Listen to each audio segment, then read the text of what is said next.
Halo teman-teman, selamat datang kembali di channel saya Abdul Malik Setiawan. Hari ini kita akan membahas topik yang penting bagi mahasiswa, yaitu cara membuat pendahuluan atau latar belakang dalam skripsi. Pendahuluan adalah hal yang sangat krusial dalam skripsi mahasiswa, karena dalam pendahuluan dosen pertama kali akan melihat bagaimanakah kualitas dari skripsi mahasiswa tersebut.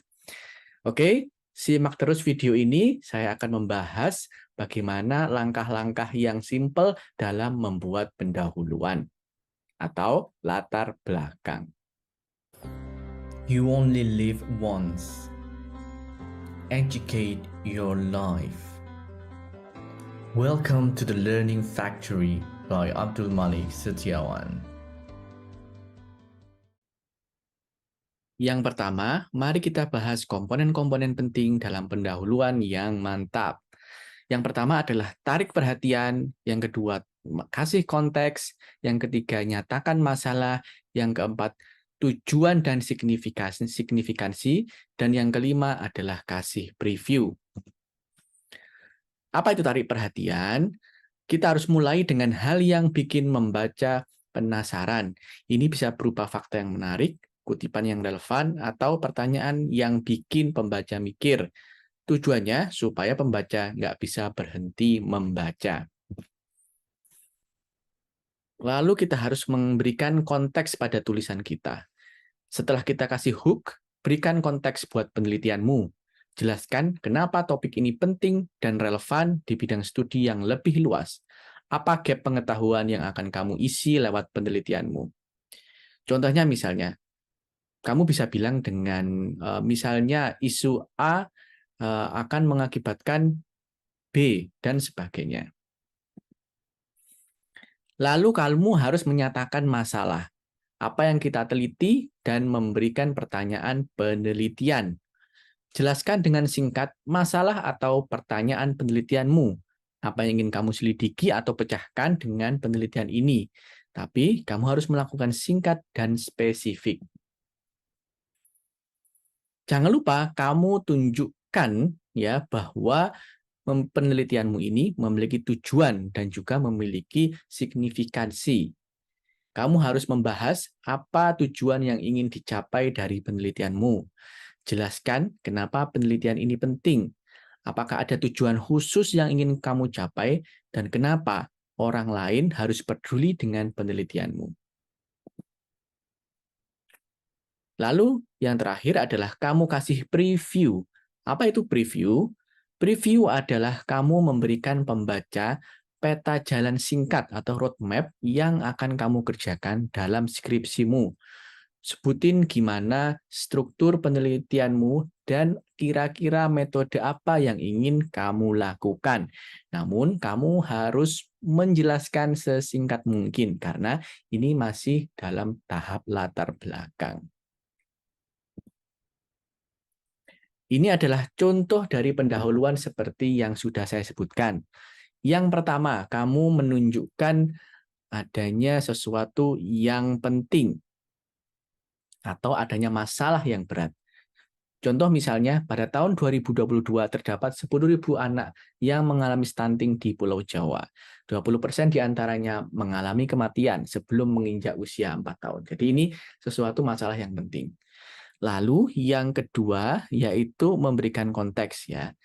Kejadian stunting yang terjadi pada usia kurang dari 5 tahun dapat menyebabkan terjadinya kegagalan tumbuh kembang dan penurunan kecerdasan di masa depan. Nah, ini adalah konteks. Tercatat di tahun 2022, terdapat 10% anak mengalami gangguan tumbuh kembang di Indonesia. Ini akibat dari masalah yang timbul. Lalu yang berikutnya adalah stunting pada anak disebabkan kurangnya asupan protein pada makanan. Selain itu, asupan mikronutrien yang kurang juga dapat mengakibatkan terjadinya stunting pada anak. Ketidaktahuan ibu terdapat kandungan gizi dalam bahan makanan dapat mengakibatkan kegagalan anak mendapatkan asupan gizi yang sesuai.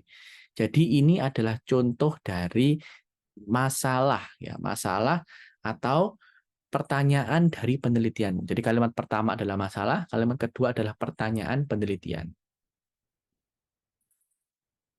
Oleh karena itu, penelitian ini memiliki tujuan untuk mengetahui hubungan antara tingkat pengetahuan ibu tentang kandungan gizi bahan makanan pokok terhadap angka kejadian stunting di Kabupaten Bantul, misalnya. Ya, jadi ini adalah contoh dari tujuan penelitian.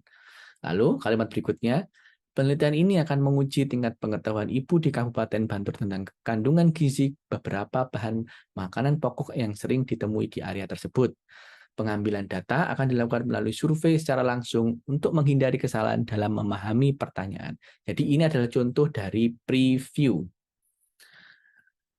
Kalimat berikutnya, hasil penelitian ini dapat memberikan gambaran data tentang pola pemahaman ibu-ibu di Kabupaten Bantul tentang kandungan gizi bahan makanan pokok, sehingga Dinas Kesehatan mampu merancang pola edukasi yang sesuai. Jadi ini adalah signifikansi sekaligus menyambung dari preview yang sudah kamu sampaikan. Oke, bagi yang terlewat, saya akan mengulangi lagi apa saja yang penting dari latar belakang atau pendahuluan. Yang pertama, kamu tarik perhatian dengan masalah yang lagi heboh dari penelitianmu, kemudian kasih konteks, yaitu memberikan gambaran bahwa kalau masalah ini tidak diselesaikan, yang terjadi itu apa aja. Lalu kamu katakanlah masalah sebenarnya yang mengakibatkan dari masalah-masalah atau penyebab sebenarnya yang menyebabkan masalah-masalah tersebut adalah seperti ini. Sekaligus kamu tambahkan pertanyaan penelitian. Lalu kamu jelaskan juga sedikit tentang tujuan dan signifikansi dari untuk membahas masalahmu, lalu kamu kasih preview bagaimana isi penelitianmu. Oke? Yang perlu diingat, pendahuluan adalah fondasi dari skripsimu. Kamu harus membuat yang semenarik mungkin, tapi juga harus jelas. Karena kalau dosen pembimbing atau dosen penguji sudah tidak tertarik dan bahkan bingung ketika membaca pendahuluanmu, maka mereka juga akan berasumsi bahwa penelitianmu kurang bagus. Oke, kalau masih bingung, jangan lupa kamu ulang lagi dari awal video ini. Terima kasih sudah menyaksikan. Bye. People do many things in their life.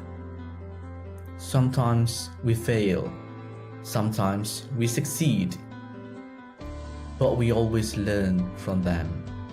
Welcome to the Learning Factory by Abdul Malik Setiawan.